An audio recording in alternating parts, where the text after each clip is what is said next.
When most people think about assets, they think about objects, property, stocks, collectibles, something they can point to and say, "That's mine." But the object isn't the asset. The structure around it is. Change the system, and you change the asset. Not physically, structurally. What looks fixed isn't fixed. It's defined.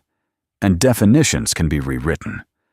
This is where most people lose visibility, because they're focused on the thing, not the system that governs it. At surface level, assets appear stable. They sit. They hold value. They behave predictably. But underneath, they're entirely dependent on structure, jurisdiction, custody, access layers, transfer conditions. Remove or alter any of these, and the asset changes, even if it looks exactly the same. That's the difference between possession and control. Most people operate at the level of possession. They hold things. They store things. They assume that's ownership. But control exists at the structural layer, and that layer is rarely visible. This is why the same asset can behave differently in different systems.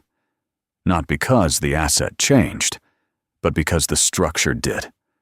Once you see that, assets stop being objects and start becoming positions. Positions within systems, defined by rules, constrained by movement, dependent on access. That's the shift, and it's already happening. NFTs weren't the idea. They were a signal, a first attempt at redefining ownership through structure, not from physical to digital, but from static to programmable.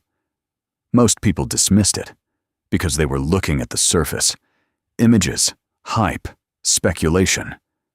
But underneath, something else was being tested. How assets could be structured, how they could move, how they could be controlled. That layer didn't disappear. It evolved, quietly, and it's now expanding into everything else. Physical assets, digital systems, hybrid structures, all moving toward the same endpoint. Assets that are defined, not just by what they are, but by how they behave, where they can go, what conditions apply, who has access, and when.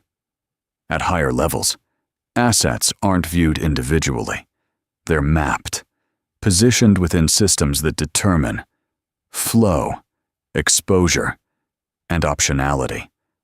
This is where the perspective changes. You stop asking, "What is this worth?" and start asking, "How is this structured, and where can it move?" Because value is no longer just price, it's positioning, and positioning is determined by structure. There are frameworks for this.